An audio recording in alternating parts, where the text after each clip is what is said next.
नमस्कार, आप सभी का बहुत स्वागत है न्यूज नेशन के डिजिटल प्लेटफॉर्म पर। आपके साथ हूं मैं खुशबू मनोरमा मिश्रा। नमस्कार, मैं हूं आपके साथ रोमिता तिवारी और आज हम बात करने वाले हैं जिस तरीके से इजराइल और हिजबुल्लाह के बीच में लगातार जंग का जो दायरा है वो बढ़ता चला जा रहा है। ऐसे में इजराइल फिलहाल हिजबुल्लाह पर भारी पड़ता हुआ नजर आ रहा है।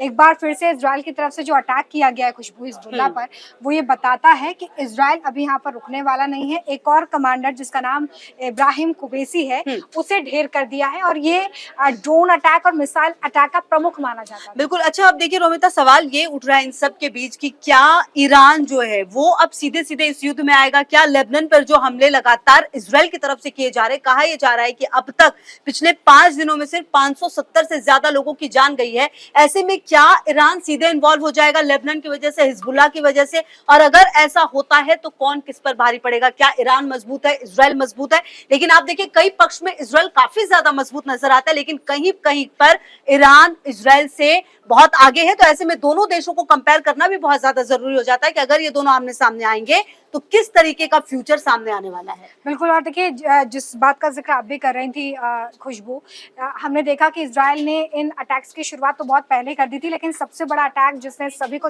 हैरान कर दिया पेजर अटैक था। उसके बाद वॉकी टॉकी में अटैक किया गया, एयर स्ट्राइक की गई और हाल ही में 23 सितंबर को एक और एयर स्ट्राइक की गई जिसमें 1600 रॉकेट्स जो हैं वो दागे गए और कई ऐसे इलाके हैं हिजबुल्लाह के जहाँ से वो अपने इन रॉकेट हमलों को और ड्रोन हमलों को अंजाम देता था। ऐसे बहुत सारे वॉर जोन्स थे जहां पर अटैक किया गया। 500 से ज्यादा लोगों की इसमें मौत हुई जो कि आतंकी बताए जा रहे हैं।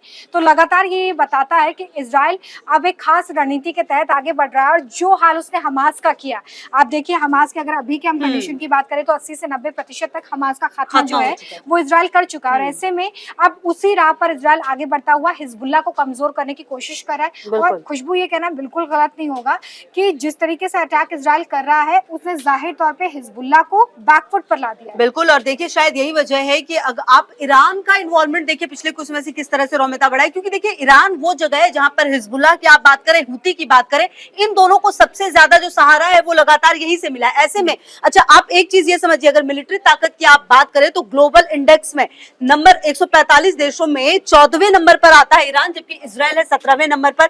तो बहुत ज्यादा फर्क नहीं है, इसी से आप समझिए। और ईरान के पास कुल अगर अभी की आप बात करें तो लगभग 11.80 लाख सैनिक है, जबकि इजराइल के पास 6.70 लाख सैनिक है। लेकिन अगर आप बात इजराइल की करते हैं तो बात आपको मोसाद की करनी होगी। मोसाद इसलिए क्योंकि दुनिया में सबसे ज्यादा अगर किसी की चर्चा होती है, जो आप मोसाद एक ग्रुप है आप समझिए ऐसे, जो कि एक रक्षा करता है, मतलब जासूसी की जो हद है ना वो मोसाद से कई सारे देश इससे सीखते हैं।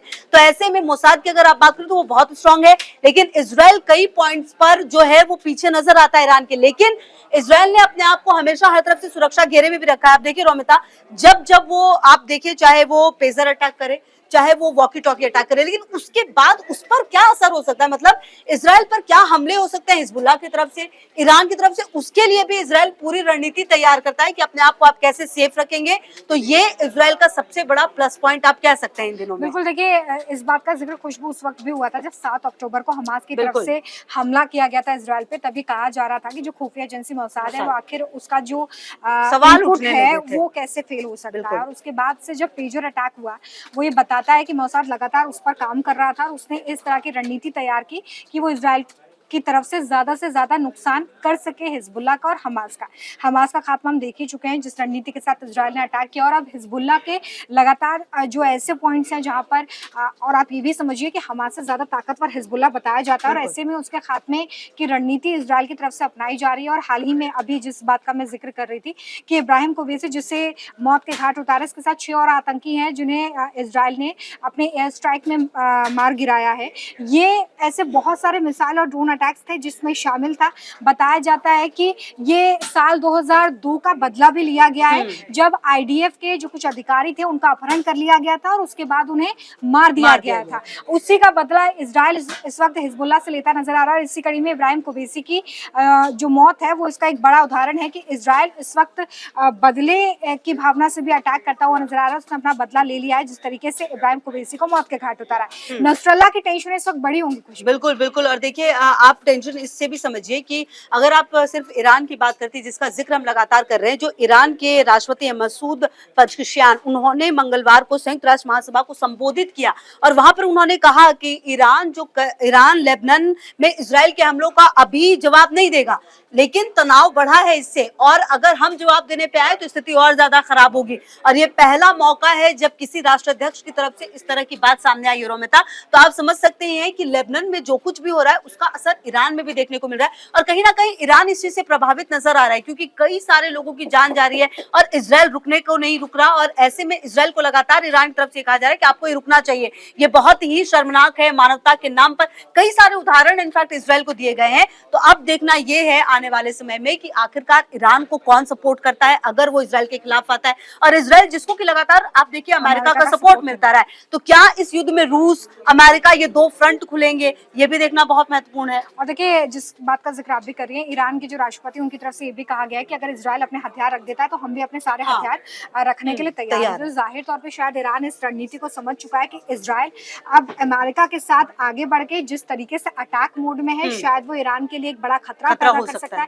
और इसलिए उसने हिजबुल्लाह पर जो अटैक हो रहे हैं उनसे समझ लेते हुए अभी से इस बात की पेशकश कर दी है कि अगर हथियार रख दिए जाते हैं इजराइल की तरफ से तो ईरान भी उसी रणनीति पर आगे काम करेगा। लेकिन समझना ये महत्वपूर्ण होगा कि ईरान जो कह रहा है, क्या उसकी कथनी और करनी में कोई फर्क तो नहीं है? क्या ये किसी कूटनीति का हिस्सा तो नहीं है, या ये किसी स्ट्रैटेजी का हिस्सा तो नहीं है जिसे इजराइल को इस वक्त काम डाउन करने की कोशिश की जा रही हो? क्योंकि जिस तरीके से हिजबुल्लाह पर लगातार इजराइल आक्रामक बना हुआ है, लगता नहीं है खुशबू की इतने जल्दी इजराइल रुकने वाला है। बिल्कुल। और देखिए इन सबके बीच रोमिता ये भी लगता है कि आप जिस तरह से इजराइल ने लेबनान पर अटैक शुरू किया है, लेबनान के अपार्टमेंट्स तक पे उसने अटैक शुरू कर दिया जो कि इतना हो नहीं रहा था। अच्छा, अगर आप इस पूरे युद्ध को देखिए जो 7 अक्टूबर 2022 से शुरू हुआ, इस पूरे युद्ध में महिलाएं और बच्चों को कहीं ना कहीं ऐसा लगता था कि आप सेफ गो जाने दे रहे हैं, उनके लिए एक पैसेज तैयार कर रहे हैं। लेकिन अगर आप लेबनान के हमले को देखें तो इसमें कई महिलाएं, कई बच्चों की भी जान गई है। और ऐसा इसलिए क्योंकि इजराइल लगातार कह रहा है कि ऐसे अपार्टमेंट्स में जो आतंकवादी हैं वो छुपे हुए हैं, जो हिजबुल्लाह के लड़ाके हैं वो छुपे हुए हैं, और वो लगातार घटनाओं को अंजाम दे रहे हैं इजराइल में। इसलिए हम तो ये हमले करेंगे, आप निकल जाइए यहाँ से, कई बार कहा जा रहा है, खास करके साउथ लेबनान में। और हिदायत अपने अपने जो सिटीजन्स हैं उनको देते हुए इस वक्त देश नजर आ रहा है। अमेरिका ने भी ये कहा है कि उत्तरी इजराइल की यात्रा करने से इस वक्त अमेरिकी बच्चे, चीन की तरफ से भी गाइडलाइन जारी की गई अपने सिटीजन्स को लेकर। तो जाहिर तौर पे बताता है, और देखिए इजराइल में तो 30 सितंबर तक इमरजेंसी भी घोषित की गई है, तो ये बताता है कि इजराइल अभी और ज्यादा आक्रामक होने के मूड में नजर आ रहा है। जिस तरीके से उसने इमरजेंसी की घोषणा की है, लेबनान में भी लोगों से कहा गया है कि आप वॉर जोन से दूर रहें, क्योंकि हमारा मकसद यहाँ पर सिर्फ हिजबुल्लाह का खात्मा है, ना कि आम लोगों को नुकसान पहुंचाना। तो देखना होगा कि इस पूरे मामले में आगे क्या डेवलपमेंट होता है। आने वाले कुछ घंटे और ज्यादा महत्वपूर्ण हो जाते हैं वॉर जोन के लिए। बिल्कुल, तो लगातार नजर रहेगी। बहुत शुक्रिया आप सभी का। न्यूज नेशन अब व्हाट्सएप पर खबरों की ताजा अपडेट के लिए न्यूज नेशन के इस QR कोड को स्कैन करें।